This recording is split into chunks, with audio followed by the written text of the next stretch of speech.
Right, welcome everybody to the meeting of the Scrutiny, Budget and Performance Panel here at the Civic Centre in Leyland.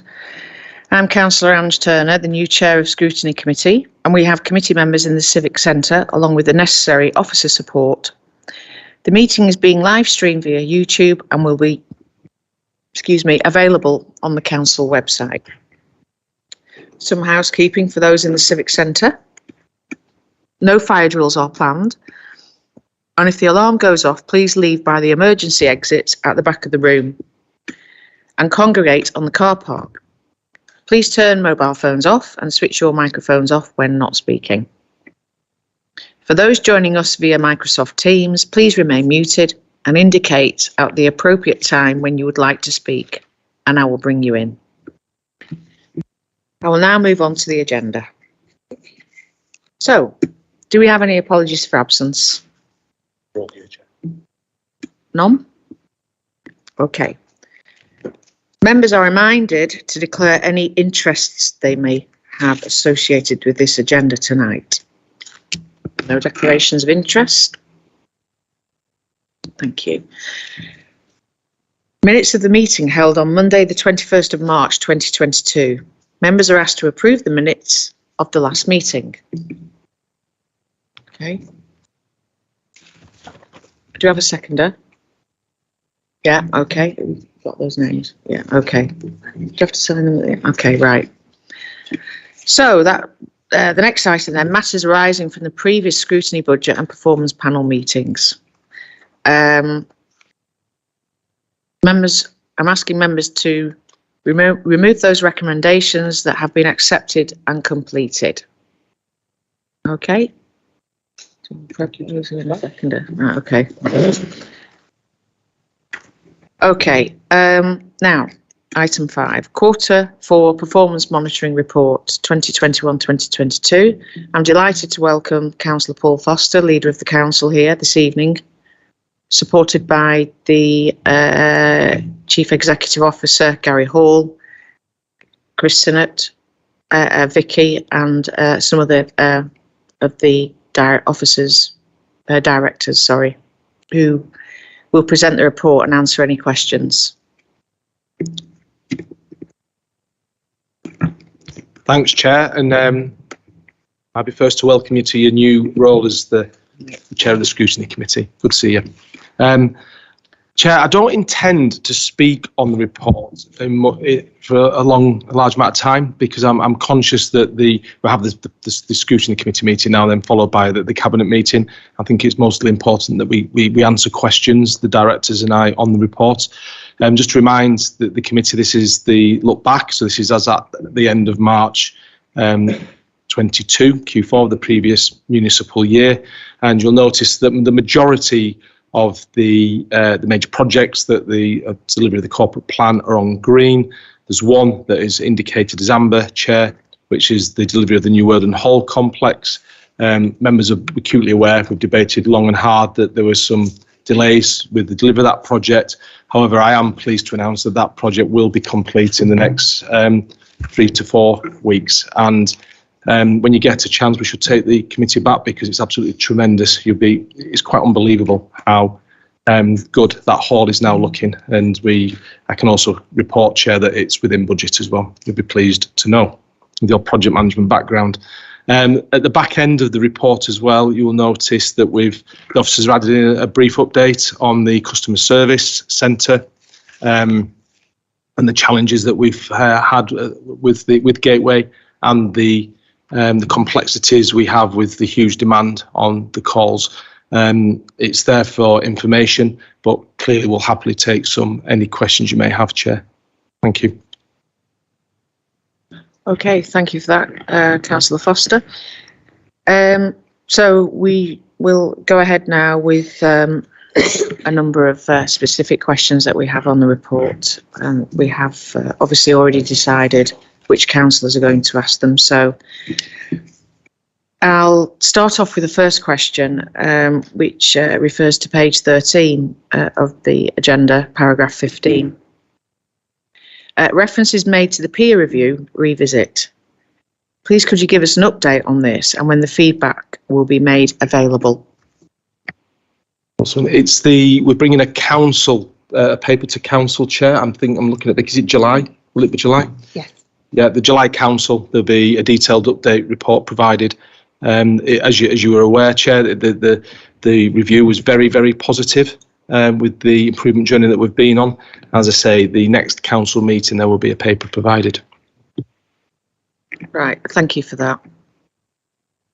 Next question, Councillor Walton, please. Thank you. Good evening, Councillor Foster and Vicky. My question is, again, on page 13, paragraph 17. So could you explain how does Chorley and South Rural Partnership evaluate its effectiveness, and how do we know the investment of time in the partnership is providing value for money? Well, let Vicky answer that, Karen, because you'll get a more detailed response. But we had the meeting of the partnership last week, and for me, it's about outcomes now. We've agreed, the two authorities have separately agreed the strategy for the partnership and where we believe the interventions need to be. However, we made it clear to our partners what we want to see now is absolute outcomes for our communities.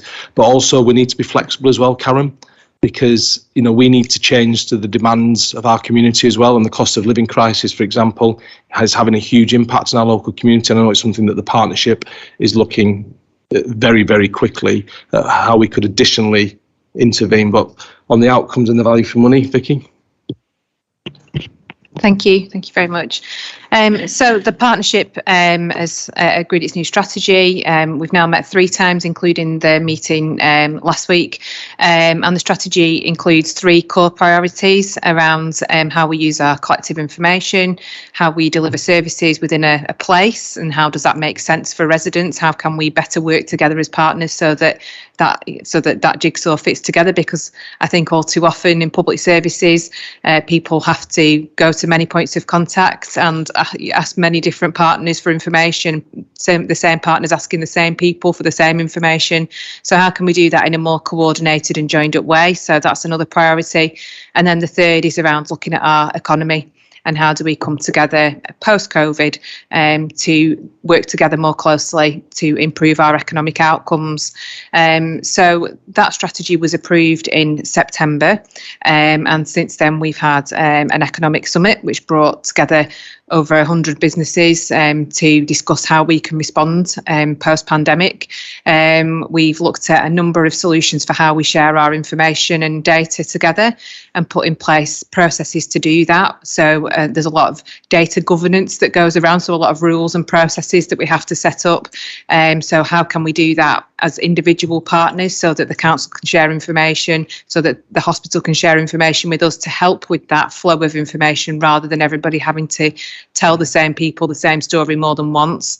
And then we've also started to look at how we bring services together within our local places so that they're familiar to the people who need to access them. We know that quite often the GP is the front point of contact, and people will often go to the GP with all number of issues.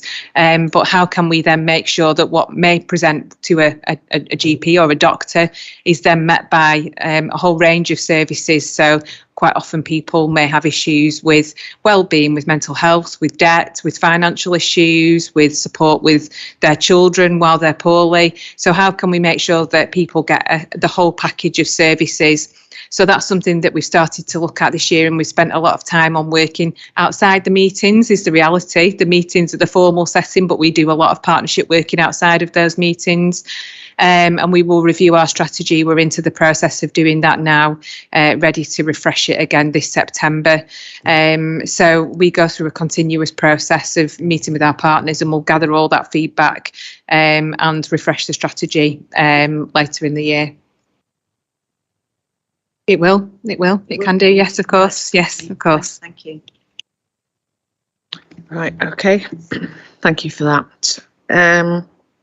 Page 14, paragraph 23 of the report. The report says that each community hub has developed their own terms of reference.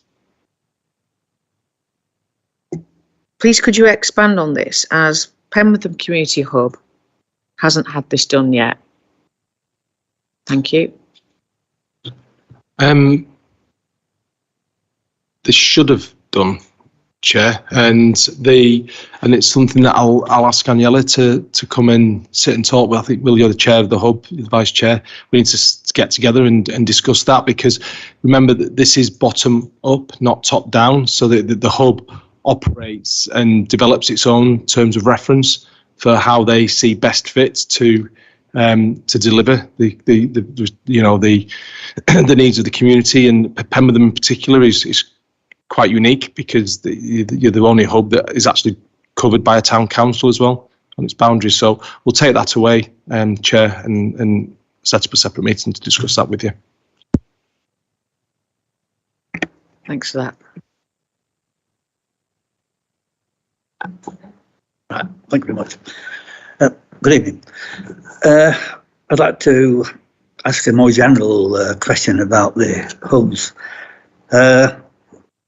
On paragraph 23, Appendix 4 shows all the outcomes we're expecting from the hub plans. How these seem to be, in some areas quite limited. So how are we looking at the hubs, and what would we see as successes for the hubs, going forward?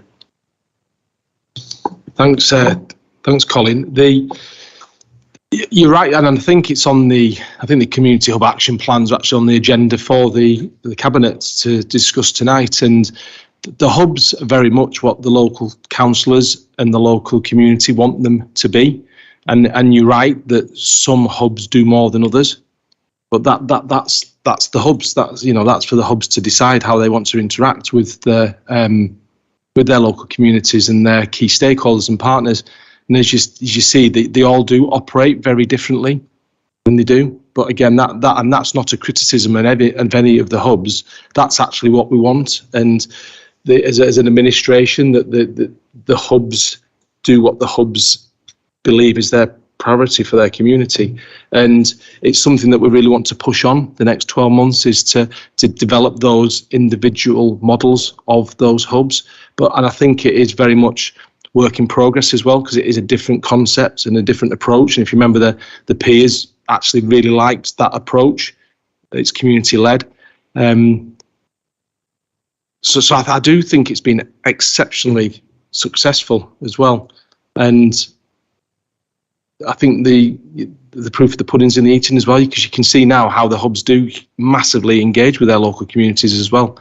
And that model will be developed, Colin, and it will be rolled out further. But it's for you, it's for the local team, it's for the local councillors to engage with the community and decide how you want to drive that forward.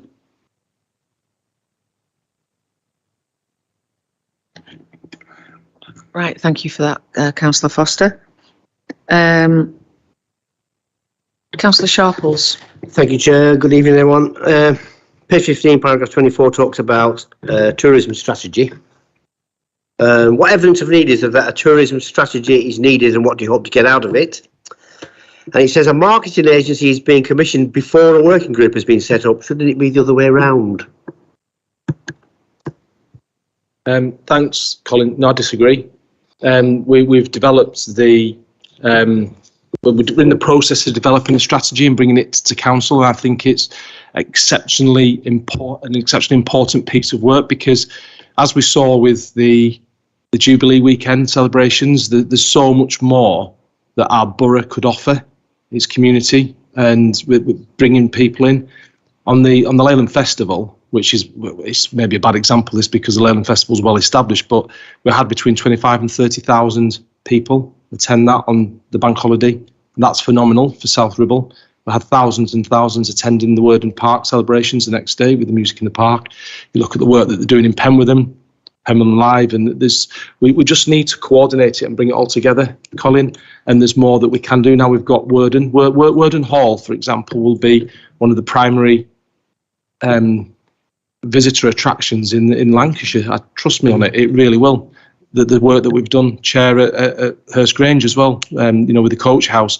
They've got all these facilities that are just sat under the radar, and we need to bring them above the radar. So we need a strategy around doing that and advertising it, and we're doing it in conjunction with Chorley, because we don't want to be competing against one another. We want to be attracting people to all our events and work together. So yeah, I'm looking forward to getting the working group established and bringing thousands upon thousands of more people into our great borough, which obviously will bring in investment as well as enjoying the facilities. Good about Longton Live.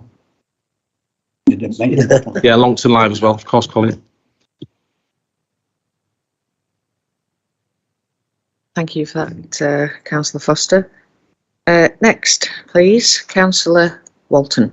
Thank you. My question is on page 17. It's about the key performance indicators of the percentage of population with NVQ level 3 and what the council is actively doing to improve the indicator and what influence we have. And it says the action plan is £200,000 has been invested in skills for graduate positions, and £200,000 has been invested in business support. So could you explain what is hoped to be achieved by this investment? Thank you, Councillor. So I suppose the first thing to say about this one is we need to monitor how the trend goes over time to see how this continues, whether it levels out. We've been working really hard to try and understand in the background whether it's a result of COVID and some of the wider economic factors that may shift over time. So I think we will know more the next time we report this in terms of what the actual trajectory is. However, that doesn't mean that we shouldn't be acting on it. So we are working with our partners. We're working closely with our higher education providers, including Runshaw College, to look at the schemes that we can develop to boost skills in this area. And you're right in terms of the investment. There's 200,000 in investment for a council graduate and apprentice scheme, which is something that we've brought proposals forward for very recently, and we'll be launching. Well, we have launched already, so that will support increasing skills in that area around a number of posts. And then the additional funding for business support will feed into the refresh of the economic strategy, which is something that we're currently starting to develop, and that will look at how we can boost skills in particular areas, and it also aligns to some of the recent thinking around and the recent announcements around the levelling up agenda as well. So we're anticipating lots of activity in that area. Thank you, Vicky. I came to the business meeting last week, and it was very, very well attended, wasn't it? And lots of employers in the area were there, so that's something that can be worked on, can't it? I hope that we will be able to see the economic strategy, and hopefully that we'll be able to work together to encourage students, whoever, or older people, to do higher level qualifications. Thank you. Right, thank you for that, Vicky and Karen, Councillor Walton. Next question, please. Councillor Coulton. 7. Yeah. Page 17. Oh, sorry. Yeah. Still on the performance indicator, page 17. Measures off track. On the credit union, service with credit union, what are the actual numbers of current savers with the credit union?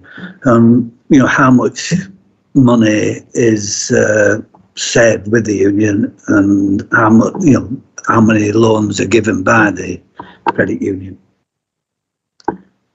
And Thanks, Colin. I haven't got all that data to hand, and this is as of March, and we know it's significantly changed since March as well. But what I think might be helpful, Chair, is we can write to the committee and give you the most up-to-date data that we have from the credit union as of now. And I think that might be more helpful and more relevant, if that's okay. Yeah. Secondly, there seems to be an indication that to have success with the credit union, they must have a physical office in Leyland. But what about other parts of South River, Bamber Bridge, Pemberton, etc.? And Longton as well, because the areas, all areas of the borough struggling at the moment, and they really are. So the plans are that although it's based in Leyland, that we are taking it out to the community. So I think this is something that we should do in conjunction with the community hubs as well. So where we've got the community conversations, for example, at the moment, we need to tie in the credit union staff being there as well.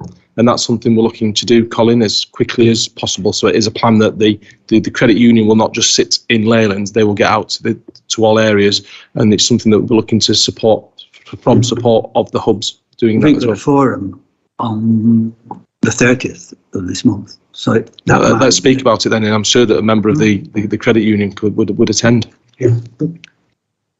Thanks for that, Councillor Foster. I think one of the ideas that I discussed with Darren when we reviewed this was, do you remember the old mobile libraries? That might be an idea to have the credit union on a mobile van that goes from one area of the constituency, of the borough, and stays there for the day, and then moves on to another part of the borough the following day. So that's just an idea to throw in there.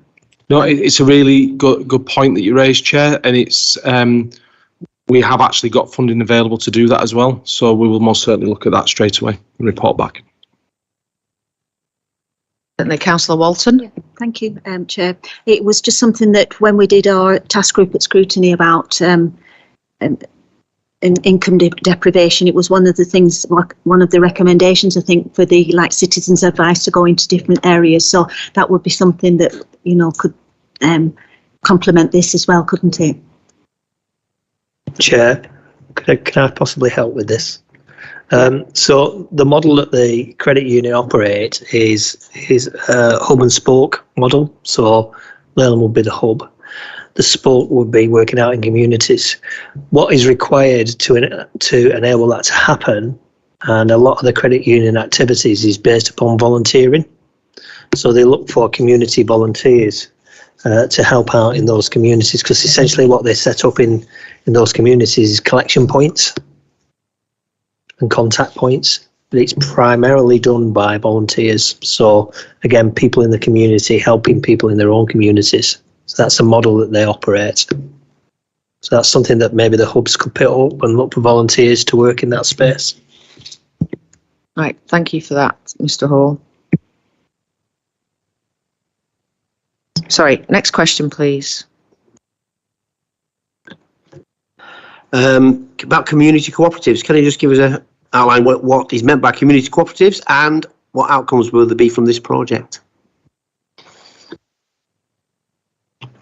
Thank you. So yes, the community cooperatives are the current stage that we're at with some of the community wealth building work, and community cooperatives are essentially bringing communities together to deliver services or whatever it might be, anything that can meet a local need. So examples may be, the typical one is kind of food, for example, at the moment, but it could be any sort of provision that the community want to deliver, how they will come together and arrange themselves to be able to do that, and then share any kind of income between them or any profits between them. So it's a really local model of how you can do something collectively. Childcare is another example, things like hairdressers, how do communities identify a need and then come together to meet that need. So we have been working with local community groups. The community wealth building officer has been going out to have some initial conversations, and we've started to engage with a group around food and how they might like to come together to source local food provision, healthy food, nutritious food, that they can access together and get a better kind of rate for than they would by going to the supermarket. So it's linked to the food bank type model, but it's bringing groups together around that agenda. And we've been starting to have those conversations and working with a group called Cooperative Town, who are a national forum who help people to set up these types of groups, and they've got experience of doing it in lots of other areas across the country. So they're bringing some of their expertise to us as well, and helping us to develop that approach. So the community wealth building officer with the communities team has been doing that, and then we've also now looking at a smaller a part-time post who who will actively work within communities and help them to develop these cooperative approaches.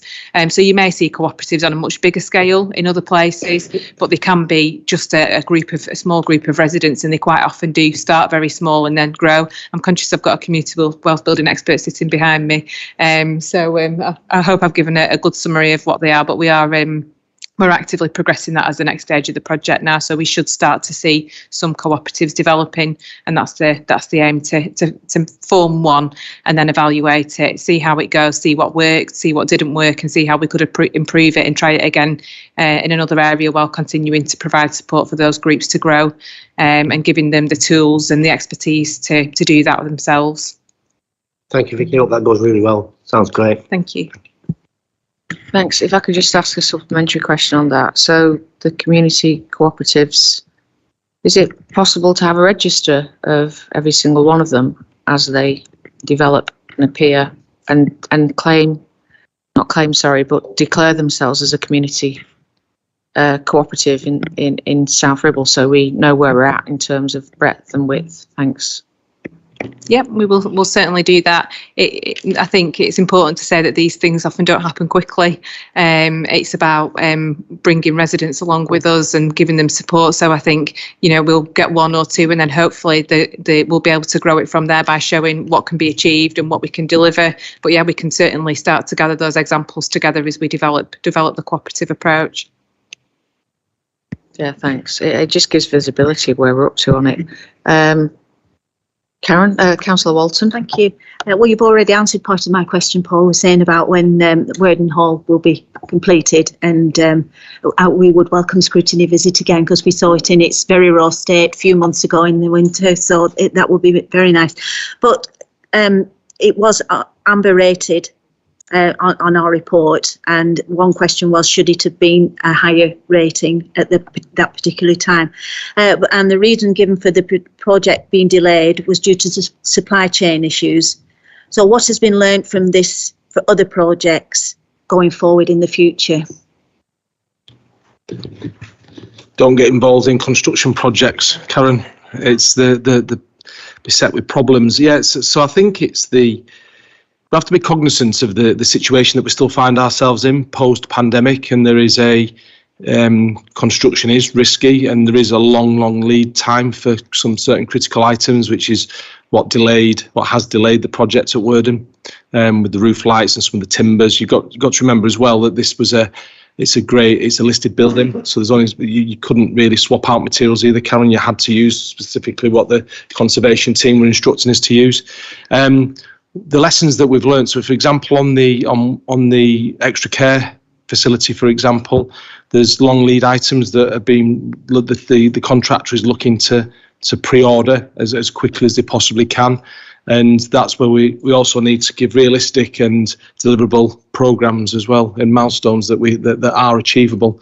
And so whereas time is critical, of course it's critical, because time's normally costly when projects overrun, and we just need to make sure we do learn lessons. So as I say, the other schemes that you see being delivered now, because you've got the Mackenzie Arms site as well, for example, I was on that site on Friday, there's a shortage of windows, believe it or not, so currently, and you can't build a house without windows. So again, it's about being we need to be nimble, fleet of foot, so we're getting window frames in before the glass, for example, is going to be ready. Little issues like that, but doesn't prevent the programme being delivered as previously agreed. So yeah, pre-ordering and just being diligent and responsive to the challenges that the entire country is facing at the moment. Thank you for that, Councillor Foster.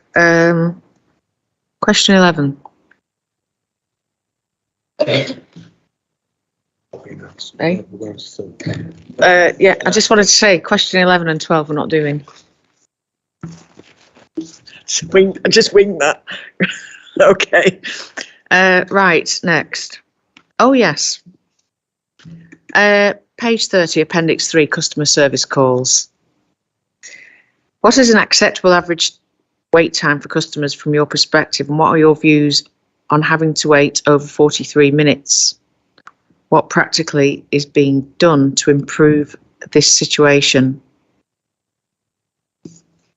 So thanks, Chair. So for me, I would love to see every call answered straight away, and there'd be no wait time. But that's just not realistic currently. We're experiencing a real challenge here, Chair, as you know, and it's some of which is our own making, and I've openly said that to the committee before. You know, we wouldn't do things the same way again that we did back in January, for example, and we have to learn from our mistakes, and hindsight's a wonderful thing. But the challenge we have now currently is that the pandemic isn't over, Chair, and so every time that the government is announcing new initiatives to support the community, and rightly so, they're falling straight back on local councils, particularly district and borough councils. And our already, I don't like using the word struggling, the challenges that our Gateway team have already been facing, and then compounded when we're getting tens of thousands of additional calls for the £150, grant, for example, and how we're administering that. So we're working through it. We've currently, we're recruiting into positions as we speak currently, and there's a number of those, Chair, that have been filled. We're not yet at capacity there, but we're almost at capacity. We're filling all the vacancies, and we need to keep moving forward, face the challenges head on, and improve the service. And we're confident, particularly with the additional IT hardware that has now arrived and will be installed, that through the summer we'll get to a position that's much more acceptable. 43 minutes, 53 seconds is not acceptable, Chair, and all I can do is apologise for that.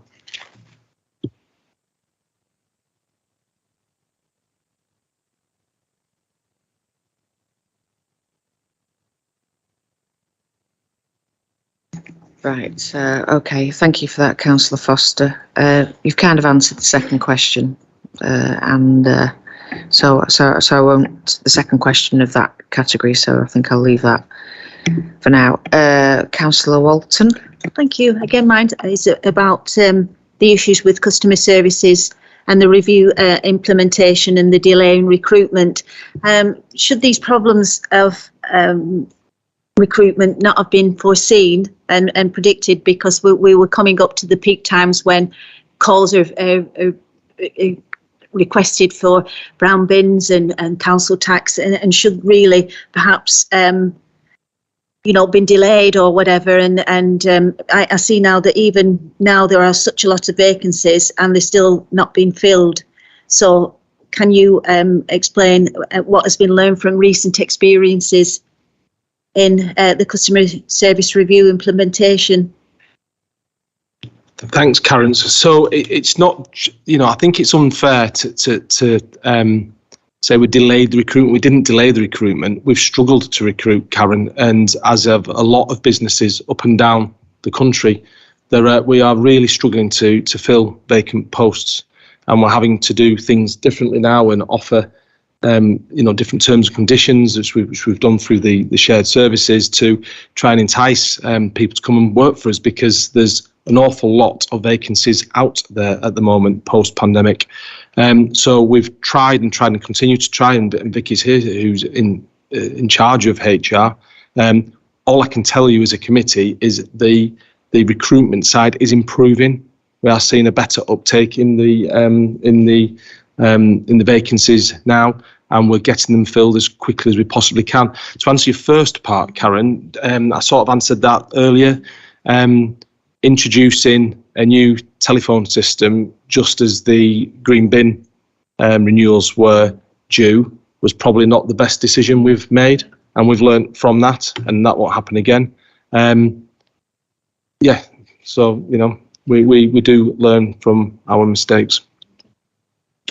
I would add as well that in terms of the recruitment, it was a huge amount of staff that we were kind of working through as part of the review. So it was, and it was going to be a long process. And as part of that, it was important that we did go through due process and make sure that our own staff were able to secure good opportunities through the process, which meant that we perhaps didn't get out to the open market as quickly as we would have done. But it was important that our staff got those opportunities first. And then we've been able to move into recruitment. And as Councillor Foster says, we are getting a much a much more positive uptake now in terms of roles, and we've been able to secure just recently a couple of really key posts. So it's positive, and we're down to the last few now, which I think is good.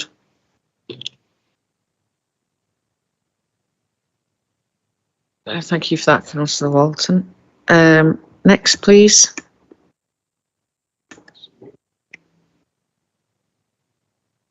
Councillor Sharples, yeah. Page 30, final paragraph, talks about a single operating model. What is a single operating model and what difference will customers see? So where's that, Colin? Sorry, in reference to Page what? 30. Page 30. Sorry, okay. Near the bottom of the page. Where are we looking at? Talks about a single operating model. Want to go through it, yeah. Thank you. So as part of bringing together the shared service, we know there are a lot of benefits in terms of resilience and being able to have a consistent approach, consistent policies, and being able to share skills across the two councils. The single operating model has been applied to each time we've done a shared service. It basically means a single way of working that still responds to the sovereign needs of each council, and that's been the process that we've gone through for each shared service. So it's about, in the background, where there are things that we can do more efficiently or effectively one way rather than doing it twice. So a good example of that was when we looked at HR. We did a shared HR policy framework that would be one policy for everybody rather than maintaining two separate sets of HR policies. It's very similar in customer services. So where there are opportunities to align policies or processes so that we can do things more quickly and more efficiently for the benefit of residents, we'll do that. But being very mindful that we need to still keep things, keep a clear identity dependent on the service that we want to provide. That's essentially a single operating model, bringing things together where we can do them better by doing them once rather than twice. Chair, can I just add on to that? Please be cognizant as well of the fact, Colin, though, that each individual council has to approve these single operators. So it might be a single operating model across the two authorities, but each cabinet and/or council has to approve that in advance. So it still comes through. Remember, the Shared Services Joint Committee isn't a decision-making body. It makes recommendations to the two councils. Chair, again, if I may, just to clarify this point. So whilst we are working towards a single operating model, members might recall the discussion we had at the Joint Committee, the Shared Service Joint Committee, where councils decided that they were going to have differential resources in place. So we have a same operating model, but differential resources. Yeah. Okay. Thank you for that. And again, Councillor Sharples, 18 and 19. Sorry, Councillor Cole. Sorry, two Collins sat next to each other. Thank you. With the improvements, there's a few references to automation and self-service, which I presume is contacting the council online, which is okay for a lot of the population, particularly the young, but some of the elderly might struggle in that regard. So can we be assured that there'll still be a facility for people to get on the old-fashioned telephone and ring in? Yeah, absolutely, Colin. Absolutely. So automation is for those that want to use the automation, and clearly we'll always have the gateway facility, telephones, and even the face-to-face contact for those that require it. Hence why we have computer systems down by Gateway where members of the public can actually come in and access the IT systems here with us, and our Gateway staff will support them with it as well. But yeah, absolutely. Yeah. Okay, thanks. Cheers. Right. Okay, thanks. Councillor Coulton. We're doing 19 as well. You're doing 19 as well. When we, I don't think we need to ask that one. Okay. Right, we'll move on then. Questions from members not on the panel? Councillor Green. Thanks, Joan. But before I ask the question, could I ask the members of the committee to maybe tilt their microphones a little bit more towards them when they speak? We're struggling at the back to hear some of them. I'm sure there's some good questions, but we're struggling to pick that up. Just some questions, if I may, Chairman. So page 15, paragraph 24, there was a point about tourism. A question that was asked by one of the members, but I was just wondering whether the council's approached Marketing Lancashire, who may be able to offer some professional support in that area. And second question on the same subject, if I may. So the leader offered a view of tourism which seemed quite narrow in its scope, and I'm just wondering what role does he foresee for business tourism into the borough? And then I've got another question on a completely different matter. So do you want me to come back on that one? Thank you, Councillor Green. I'd like to give the Leader of the Council the opportunity to take those first two. Thank you. Councillor Foster. Yeah, thanks, Chair. So we have approached Marketing Lancashire, the team, as part of this process, so that's that. And I would ask Councillor Green to, we have not got a narrow view on tourism, and when he sees the strategy, he will agree with that. Okay, Councillor Green. Would you like to ask your final question? Yes, thanks, Chairman. Page 29. I want to ask a question about the average days to process a new housing benefit claim. And I just wonder why the length of time to process these claims is getting worse. We're worse than we were in Q4 last year. And we're, about 12% worse than what we were in Q3 just gone. And at a time when we've got a cost of living issues that we are facing, the importance of getting these claims processed seems to be greater than ever. So I'm just wondering why the council is going backwards. Thank you. Thanks, Chair. I would disagree that the council's going backwards, Chair. The council's seen unprecedented demand for its services at the moment, and we're acutely aware that the performance isn't as it was the 12 months previous, and we're working to address all those issues. And as we mentioned earlier, as the committee is acutely aware, we have been struggling to recruit into our teams. We're also been going through a significant upgrade of the IT infrastructure and hardware, and we will very quickly see some demonstrable improvements. Thank you, Councillor Foster. Any further questions from members not on the panel? Right. Any questions from any members of the public? Could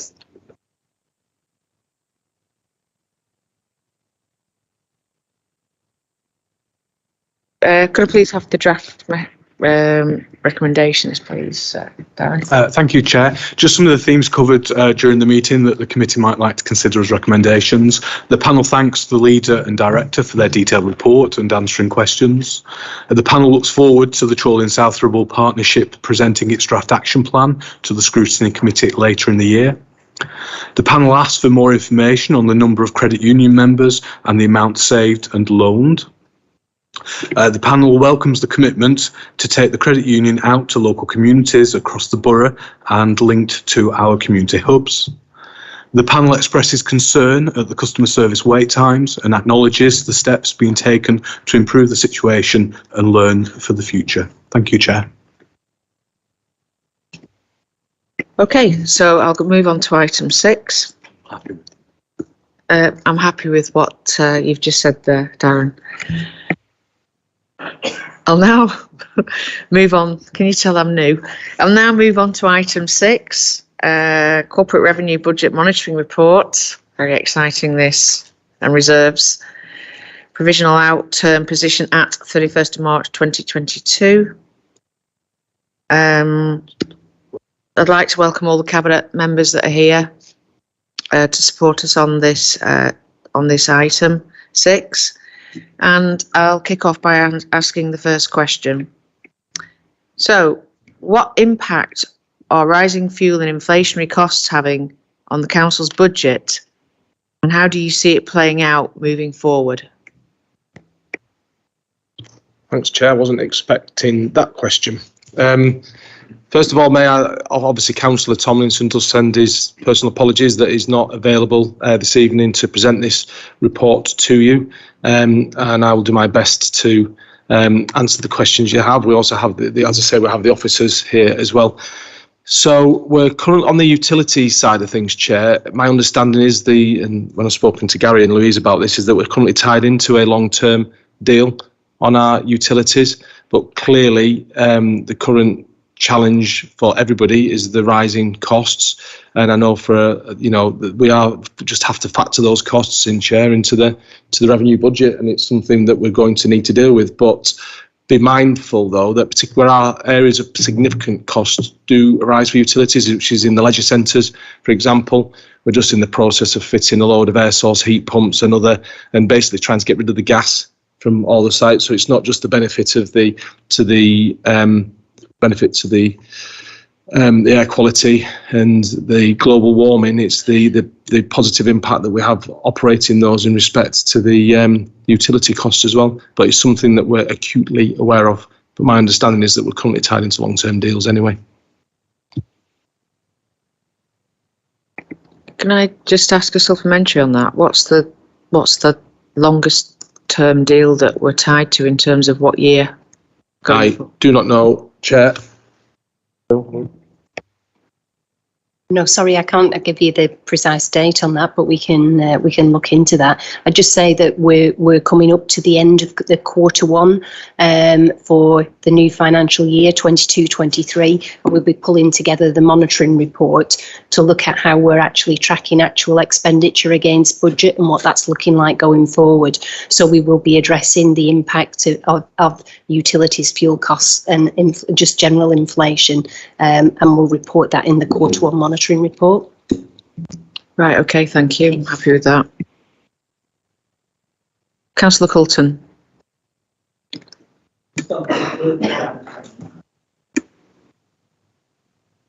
I just had my utility bill and flipping heck. It had gone up 2.5 times. I was on a contract and it's come to an end. And, oh my goodness. Anyway, we've talked about the cost of living crisis having a major impact on residents, and the council is committed to help as much as possible with the with this crisis. What impact is this crisis having on the council's budgets, if any? I think that's tied into what Louise has just said there, Chair, where we're looking at this now across the board in all the portfolios, and we're going to report it in the next quarterly performance report, because we need to. We're acutely aware of the challenges. Let's not beat about the bush, Colin. There's some people in our borough in significant crisis at the moment, a significant number of them, because of what's going on. And so it's not just looking at what the direct cost is to the council with the inflationary pressures we're under and the utility costs rising that we're under. It's also what we need to do additionally, and do we have to put some of our additional resource towards supporting the community more? And Cabinet did meet and had an emergency session, private session last week with the officers to challenge them to look at every opportunity that we may have to intervene. But I think as Louise said, we are going to report in the next quarterly report update for this year on exactly what these pressures are doing to the budget and what we're going to do to deal with that. Right, thank you for that, Councillor Foster. Next, please. I think that's me. I think it's me. Oh. Recommendations to Cabinet number 3 to approve the creation of the following reserves, etc., etc. Please could you outline the rationale for the level of reserve for costs associated with planning appeals and inquiries, and is it enough? Is it enough? I hope it is, but I tend to think it might not be. With developers, and you'll have seen it in Chorley as well, developers at times take advantage of where we are in the local plan process. They go after safeguarded land, and we are aware that there's a number of sensitive sites within South Ribble that we're trying to protect, Colin. And so we realised that there wasn't a reserve already established for supporting any planning appeals. And so we thought it was an opportunity to create it, given the fact that we had the additional underspend. And let's not beat about the bush, there's a big planning inquiry in South Ribble in August that we also probably spend most of that money on, but rightly so as well. Yeah, I'm feeling it might not be enough. Thank you for that, Councillor Foster. Councillor Walton? Thank you. My question is on page 35, paragraph 13. It's the second bullet point about an overspend of 47,000 due to agency staff. So how reliant as a council are we on employing agency staff across the council, and what can be done to reduce the premiums that we have to pay for agency staff? Thanks, Karen. We basically, as we discussed earlier, we've been holding a number of vacancies across the council. Vicky and the team, as I say, have had quite a large amount of success, as you'll see when we produce the monitoring report and fill in all the vacancies as best we can. There's times though when we just need to fill posts, even if it's just on a temporary basis. You either bring in a consultant or you use an agency. And as the employment market is as it is at the moment, where we have no option, but we have to pay the going rates. But for me, it was I'd rather declare an overspend and ensure that frontline services aren't impacted rather than not spend the money.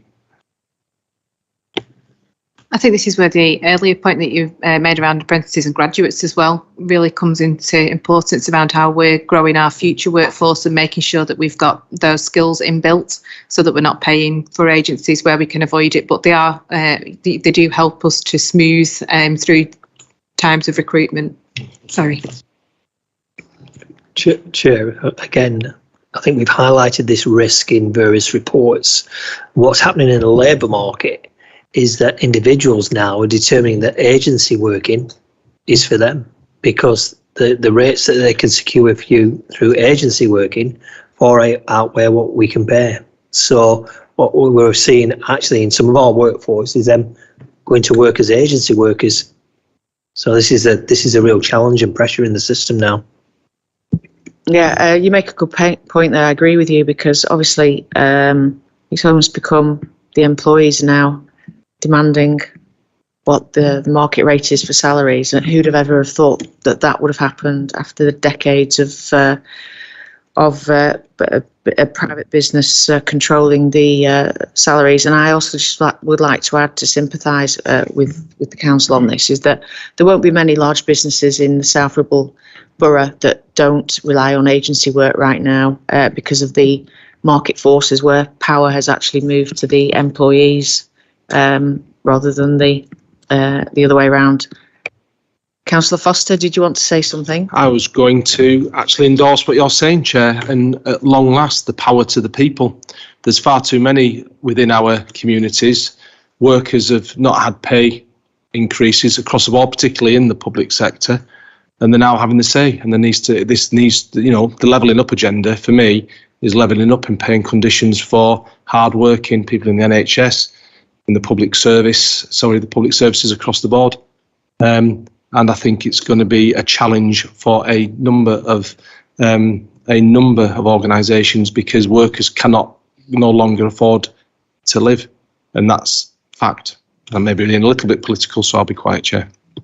Well, I can be a little bit political back and say that obviously without business, we don't have workers, we don't have business rates. So there is a balance to be struck to protect businesses as well. Thank you for that, Councillor Foster. Certainly, Councillor Walton. Yeah, my question is on page 38. It's about the general fund reserves, and it says the general fund reserves are just over 4 million. And I just wondered if, due to the economic climate and inflation, will the 4 million be enough in the general fund reserve? Again, I think that's pretty. That 4 million figure, Karen, is one reserve. Remember that, the general fund reserve, and as many of the reserves that we have, and that's been pretty static over a number of years now. And we tend to base it as a percentage of our revenue budget annually. But we're comfortable where we are at the moment, and if the general fund reserve needs to be looked at again, I'm sure Louise and the team would do that. But it's just one of many reserves. But that one in particular has been quite static for a number of years now. Yeah. Chair, again, if I could help with this, if you can compare and contrast our level of reserves with other districts in Lancashire, I think I'm right in saying, Louise, South Ribbles is the highest, if not one of the highest. Yeah. Yeah, so it's prudent. It's prudent. Right, thank you for that, Chief Executive Officer. Right, next question. Page 50, staff vacancies. There's quite a long list of vacant posts within the council. What is the policy on filling vacancies and ensuring that they don't impact on the services provided? You may already have answered this a bit, actually. Sorry for that, but it's on my list. Yeah, it's, as you see, a lot of them are out to advert, and we are being quite successful now. And where we're not being successful, then we look at alternatives. And as Vicky said, you know, we're really keen to employ as many young people as we can as well through our apprenticeship programme. We've seen a significant uplift in the number of apprentices that we're employing. And, you know, it's a massive opportunity for a number of young people to actually start a career in local government. And we think that is one of the solutions through this. But all I can say to you, Chair, is that we are filling these posts now in a far quicker way than we were a few months ago. Okay, thank you for that, Councillor Foster. Next. Sorry, lost myself here. Where am I? Oh yeah, I am there, sorry. Questions from the members not on the panel? No? Yeah. Councillor Green. Thanks, Chairman. Just a quick one, if I may. So it's on those vacant posts. So there's at least 4, looking down the list, that have been vacant for over 12 months. So why have they not been filled? What steps are we taking to fill them? And at what point does a position no longer vacant but should be taken off the payroll if we're not going to fill it? And I'm not saying these shouldn't be filled. They clearly look to be important positions, but haven't been filled for a considerable amount of time. Thank you. That might be where the agency workers are. Councillor Foster. Thanks, Chair. So the pandemic, we've been in the midst of a pandemic over the last 2 years, which clearly put a halt to recruitment totally at certain times during lockdowns. There's a number of restructures, Chair, that you'll be aware of within shared services that had to take place, as Vicky said. We were offering positions internally before we looked to recruit externally. So that's taken time, and hence why some of the posts on there have been vacant for over a year. However, I can assure you, Chair, that any position that we are recruiting into is required, and it's been subject to a rigorous review, and we will get them filled as quickly as possible. Okay, thank you for that, Councillor Foster. I'd like to ask a supplementary question to that, actually, with regard to agency workers. Do the stats for vacancies exclude agency workers? No, they don't. So if we're advertising a post, even though if we've got an agency worker in covering a post, the post that's been advertised is on that list. So, for example, estate surveyors, facilities officers, we may have an agency person covering that at the moment, but the post is on that list while we're out to advert. Well, thank you for that. That's good to hear. So there's no impact on service as much as you might think if you just look at a list of a load of vacancies. So that's good to know. Thank you. There's no members of the public, so I'm not going to ask that question unless I have to. It's part of the rules. No. Can I have the draft recommendations, please, Darren? Thank you, Chair. Again, just some of the themes. The panel thanks the Leader and Director for presenting the detailed report and answering questions. The panel looks forward to the Q1 performance report updating on the current increase in running costs and also the cost of living crisis affecting our residents. The panel asks that the level of reserves for planning appeals and inquiries be reviewed in the future. Thank you, Chair.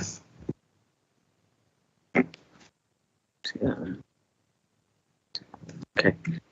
Right, thank you for that, Darren. Do we agree with the draft recommendations? I'd have to say. Do we agree with those draft recommendations? Right, thank you.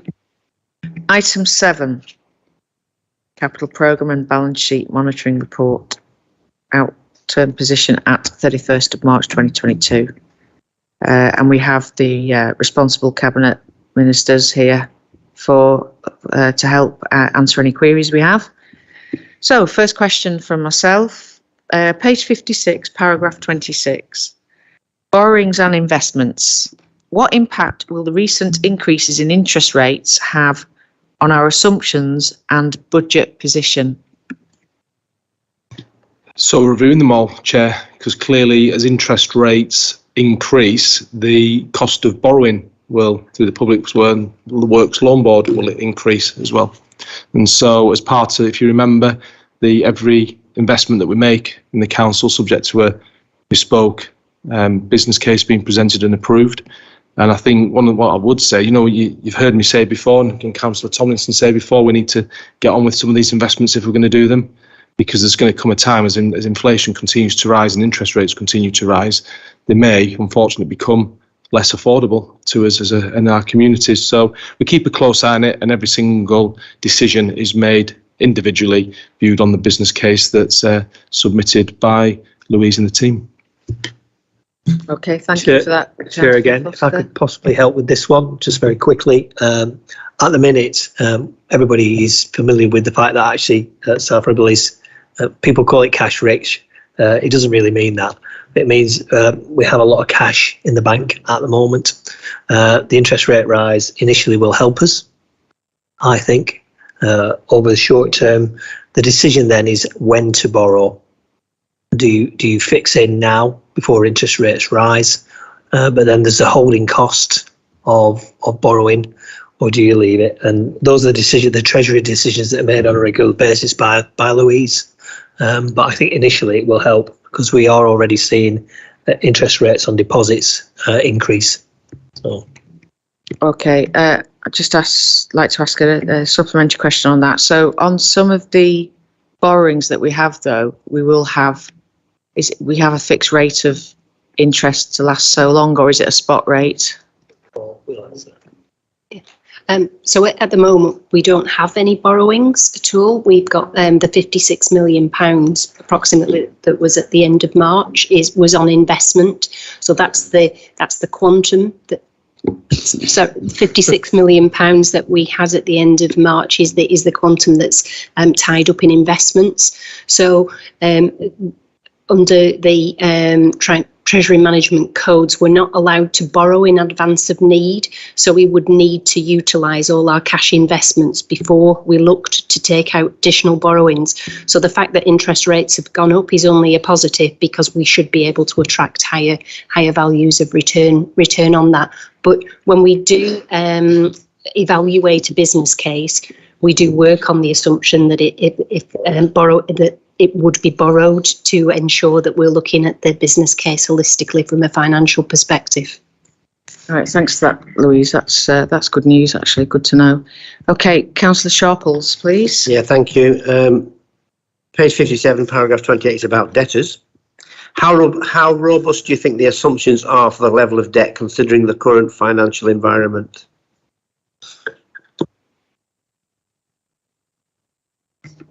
Do you want to repeat that? Yeah, just repeat that.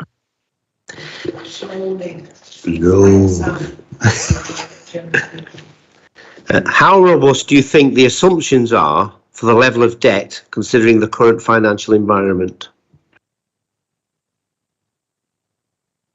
When you say the level of debt, yeah, I'm looking at paragraph 28 on page 57. It lists all the positions there.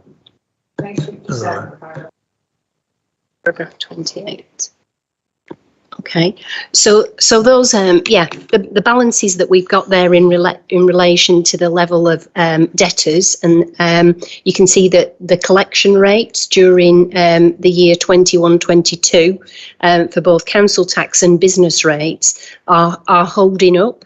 At 96.5% on collection on council tax and 96.14% on business rates. Obviously, if the cost of living crisis hits harder, we may see a dip, but it's just something that we will continue monitoring, especially because of all of the reliefs that government gave over the COVID pandemic. So we just need to keep a watchful eye on that. But in terms of our sundry debtor performance, so this is on all other non-council tax, non-business rates related invoices, as you'll see over the between the year-end position at the 31st of March 2021 and compared to what it was at this year end, the level of debt outstanding has reduced significantly. So again, it's just keeping a watchful eye on where we're at. Councillor Walton. Thank you, Chair. My question is at the bottom of page 67. It concerns the capital programme. The approved capital programme budget was 15.8 million and the revised one for the end of the year is 7.8 million. And I can recall Councillor Tomlinson assuring us that there would be no slippage of any of the schemes. So how robust is our budgeting if this can change so early on in the financial year, and what can we learn from this? We can learn, Karen, that we're in the midst of a pandemic, and so I don't know, Councillor Tomlinson does make some statements now and then, but I can't recall him making that one. However, I'm not going to question that, of course, I'm not.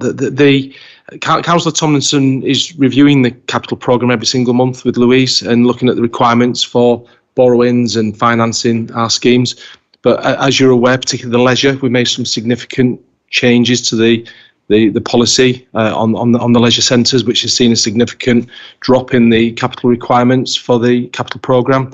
I'm actually really quite pleased with the council's performance in the delivery of the capital programme, to be honest with you. The schemes going on across the board. And I think we need to just take a step back at times, Chair, and look what we're delivering and not just allow the headline figure at the bottom to mask your judgment, because that is very much incorporated into one or two significant schemes that are being delivered slightly different, well, significantly differently to how was planned historically. Okay, thank you for that, Councillor Foster. And Councillor Colin Coulton, please.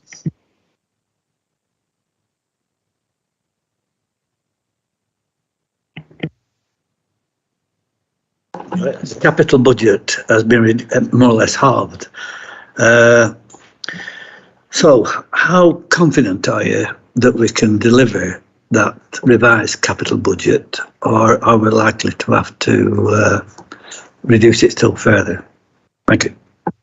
Thanks, Colin. There's always slippage in the budgets, and you remember these are moment in time reports for your review and comment. So because there's been slippage isn't necessarily always a negative either. It is a moment in time, isn't it? Given that the council has passed, particularly the new strategy for the leisure, and you only need to look at the dates that we've challenged the officers to come forward with. This next 12 months is going to probably be the most significant period of delivery that this council's ever seen, particularly with its delivery of its capital projects. We've got the extra care scheme next door here that's going to be in build. We've got all the work on the leisure centres. Decarbonisation is already ongoing.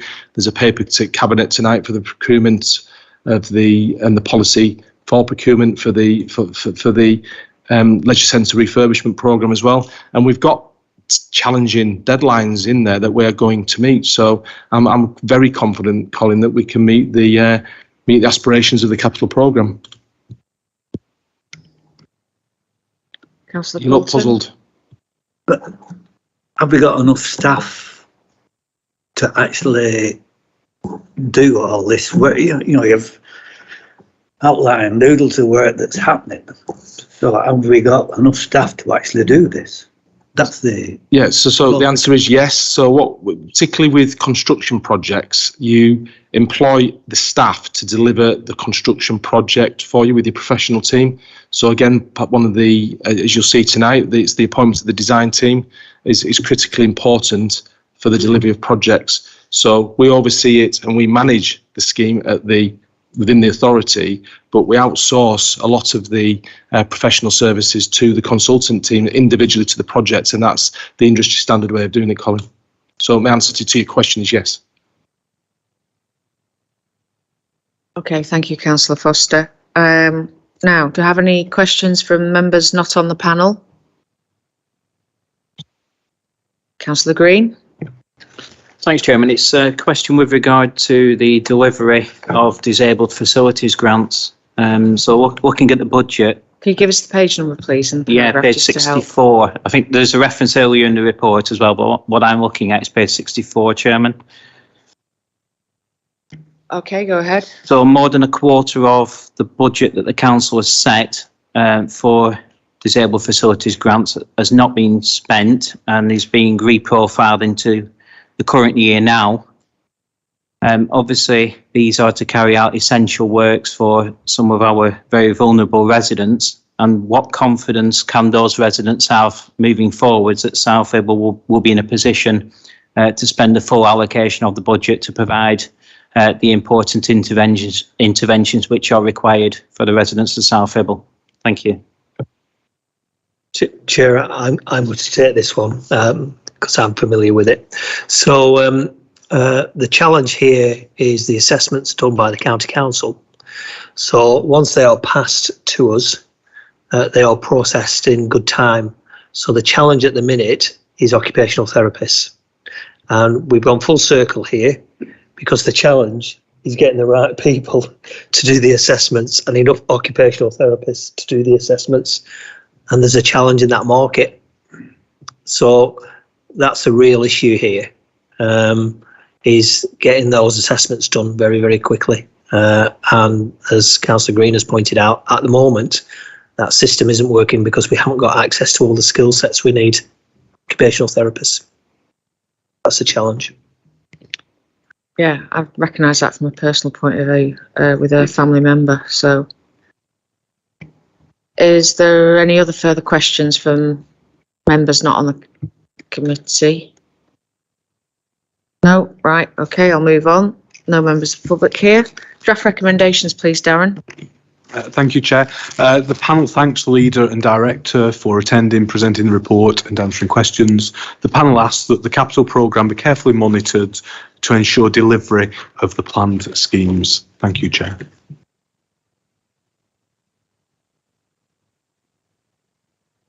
Right, okay, so thanks very much for all your contributions. Very much appreciated by myself and my fellow committee members, and thank you for coming along, and I'm now going to close the meeting. Thank you.